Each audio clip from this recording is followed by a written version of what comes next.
Hello বন্ধুরা, তোমাদের সবাইকে জানাই এসটি মোটিভেশন টিভি চ্যানেলের পক্ষ থেকে আন্তরিক শুভেচ্ছা ও অভিনন্দন। আজ আমি তোমাদের শোনাতে চলেছি শ্রীমদ্ ভাগবত গীতার ত্রয়োদশ অধ্যায় ক্ষেত্রজ্ঞ বিভাগ যোগ। বন্ধুরা, যদি ভগবান শ্রীকৃষ্ণের ভক্ত হয়ে থাকেন তাহলে ভিডিওটি পুরো দেখার অনুরোধ রইল।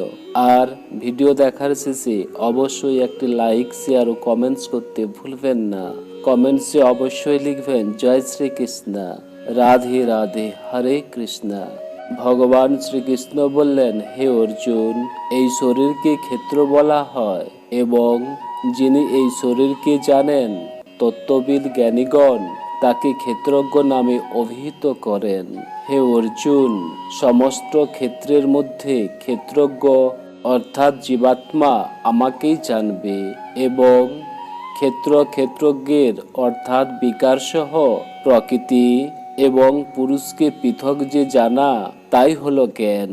এই আমার মত। সেই ক্ষেত্র কি এবং কেমন, তা কিরূপ বিকার বিশিষ্ট, কি কারণে হয় এবং সেই ক্ষেত্রজ্ঞ কেমন, তার কিরূপ প্রভাব, এইসব সংক্ষেপে আমার কাছে শোনো।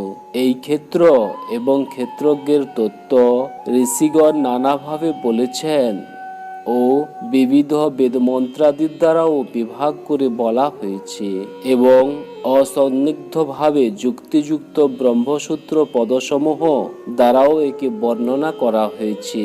পঞ্চমহাভূত অহংকার, বুদ্ধি এবং মূল প্রকৃতি, 10 ইন্দ্রিয়, মন এবং পঞ্চ ইন্দ্রিয়ের বিষয় অর্থাৎ শব্দ, স্পর্শ, রূপ, রস এবং গন্ধ এবং ইচ্ছা, দেশ, সুখ, দুঃখ, স্থূল দেহ, চেতনা ও ধৃতি, এই সকল বিকারযুক্ত ক্ষেত্র সম্বন্ধে সংক্ষেপে বলা হলো।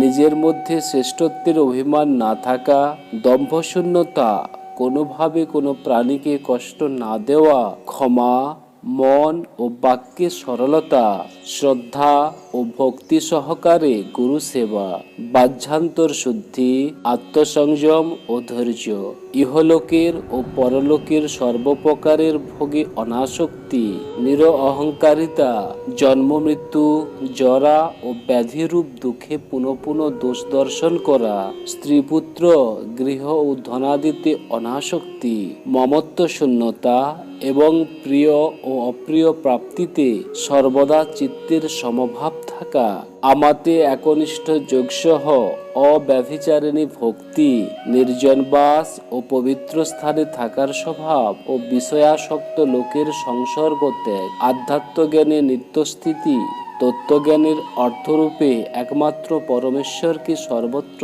দর্শন, এগুলি হলো জ্ঞান এবং এর বিপরীতকে বলা হয় অজ্ঞান।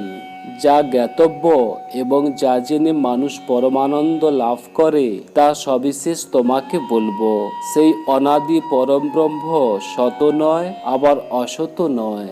তার সর্বদিকে হস্ত ও পদ, চক্ষু ও মস্তক, মুখ ও কান, কারণ তিনি সমগ্র জগৎকে ব্যাপ্ত করে বিরাজিত আছেন। তিনি সমস্ত ইন্দ্রিয়ের বিষয়সমূহের জ্ঞাতা হয়েও প্রকৃতপক্ষে সমস্ত ইন্দ্রিয় রহিত এবং অনাসক্ত হয়েও সকলের ধারক ও পোষক, নির্গুণ হয়েও সমস্ত গুণের ভোক্তা, চর অচর অর্থাৎ জঙ্গম ও স্থাবর, সর্বভূতের ভিতরে ও বাইরে এবং স্থাবর জঙ্গম রূপেও তিনি বিরাজিত। অতি সূক্ষ্ম হওয়ায় তিনি অবিজ্ঞেয়, তিনি জ্ঞানীর অতি নিকটে এবং অজ্ঞানীর অত্যন্ত দূরে। এই পরমাত্মা অবিভক্ত রূপে আকাশ সদৃশ্য পরিপূর্ণ হয়েও চর অচর সর্বভূতে ভিন্ন ভিন্ন বলে প্রতীত হন এবং সেই জ্ঞাতব্য পরমাত্মাকে বিষ্ণুরূপে সকলের ধারক ও পোষক এবং রুদ্ররূপে সংহারকর্তা ও ব্রহ্মারূপে সৃষ্টিকর্তা বলে জানবে। সেই ব্রহ্ম জ্যোতিসমূহেরও জ্যোতি এবং মায়ার সম্পূর্ণ অতীত বলে কথিত হয়েছেন। এই পরমাত্মা বোধস্বরূপ, জানার বিষয় তত্ত্বজ্ঞান দ্বারা লাভ করা যায় এবং সর্বপ্রাণীর হৃদয়ে বিশেষভাবে অধিষ্ঠিত আছেন। এইভাবে ক্ষেত্র, জ্ঞান এবং জ্ঞেয় পরমাত্মার স্বরূপ সংক্ষেপে বলা হলো। আমার ভক্ত এই তত্ত্ব জেনে আমার স্বরূপ প্রাপ্ত হন। প্রকৃতি এবং পুরুষ উভয়কেই তুমি অনাদি বলে জানবে এবং রাগ, দেশাদি, বিকার সহ ও ত্রিগুণাত্মক সমস্ত পদার্থকে প্রকৃতি হতে উৎপন্ন বলে জানবে। কার্য এবং কারণ উৎপন্ন করায় প্রকৃতিকেই হেতু বলা হয় এবং জীবাত্মাকে সুখ দুঃখাদির ভোগে অর্থাৎ ভোক্তৃত্বে হেতু বলা হয়। প্রকৃতিতে স্থিত পুরুষই প্রকৃতিজাত ত্রিগুণাত্মক পদার্থ ভোগ করে এবং এই গুণসমূহের সংসর্গের জন্যই এই জীবাত্মাকে সৎ ও অসৎ জনিতে জন্মগ্রহণ করতে হয়। এই দেহে অবস্থিত যে আত্মা, তিনিই প্রকৃতপক্ষে পরমাত্মা। তিনি সাক্ষী হওয়ায় উপদ্রষ্টা, যথার্থ সম্মতি দেওয়ায় অনুমন্তা, সকলের ধারক ও পোষক হওয়ায় ভর্তা, জীবরূপে ভোক্তা, ব্রহ্মাদি সকলের স্বামী হওয়ায় মহেশ্বর এবং শুদ্ধ সচ্চিদানন্দ ঘন হওয়ায় পরমাত্মা বলে কথিত হন। এই প্রকারে যিনি পুরুষ ও গুণসহ প্রকৃতিকে তত্ত্বত পৃথকভাবে জানেন, তিনি সর্বপ্রকার কর্তব্য কর্ম সম্পাদন করলেও পুনরায় জন্মগ্রহণ করেন না। সেই পরমাত্মাকে কেউ কেউ শুদ্ধ বুদ্ধি দ্বারা ধ্যানের সাহায্যে হৃদয়ে দর্শন করেন, অন্য কেউ কেউ জ্ঞানযোগের দ্বারা এবং অপর কেউ কেউ কর্মযোগের দ্বারা তাকে উপলব্ধি করেন।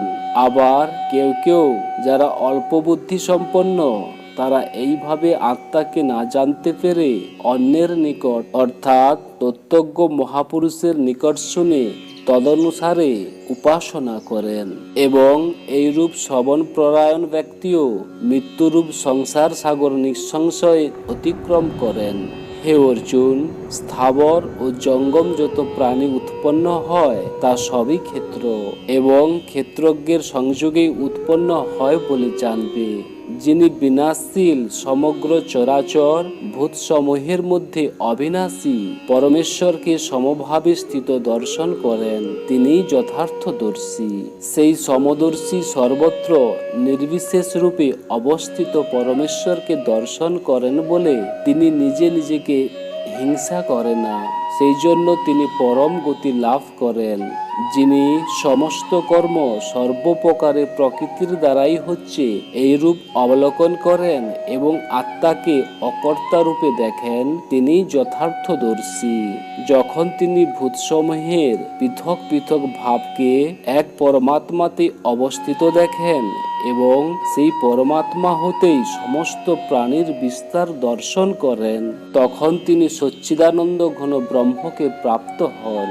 হে অর্জুন, পরমাত্মা অনাদি ও নির্গুণ হওয়ায় অব্যয়, সেই হেতু শরীর সমূহে অবস্থিত থেকেও প্রকৃতপক্ষে তিনি কিছুই করেন না এবং লিপ্তও হন না। যেমন আকাশ সর্বব্যাপী হয়েও অতি সূক্ষ্মতার জন্য কিছুতেই লিপ্ত হন না, আত্মাও সেই রূপ দেহের সর্বত্র অবস্থান করলেও নির্গুণ হওয়ায় দৈহিক গুণাদিতে কখনো লিপ্ত হন না। হে অর্জুন, যেমন একমাত্র সূর্য সমস্ত ব্রহ্মাণ্ডকে প্রকাশিত করে, তেমনি এক আত্মা সমস্ত ক্ষেত্রকে প্রকাশিত করে। এই প্রকার ক্ষেত্র ও ক্ষেত্রজ্ঞের প্রভেদ এবং প্রকৃতি ও প্রকৃতির কার্য হতে মুক্তির উপায় যারা জ্ঞানচক্ষুর দ্বারা তত্ত্বত উপলব্ধি করেন, সেই মহাত্মাগণ পরম ব্রহ্ম পরমাত্মাকে লাভ করেন। ওং তৎসৎ। শ্রীমদ্ ভাগবত গীতারূপী উপনিষদ তথা ব্রহ্মবিদ্যা বিষয়ক যোগশাস্ত্রে শ্রীকৃষ্ণ অর্জুন সংবাদে ক্ষেত্র ক্ষেত্রজ্ঞ বিভাগ যোগ নামক 13 অধ্যায় সম্পূর্ণ হইল। বন্ধুরা, যদি চ্যানেলে নতুন হয়ে থাকেন তাহলে চ্যানেলটিকে অবশ্যই সাবস্ক্রাইব করে নিয়ে পাশে থাকবেন। জয় শ্রীকৃষ্ণ। রাধে রাধে। হরে কৃষ্ণ। জয় হিন্দ। ধন্যবাদ।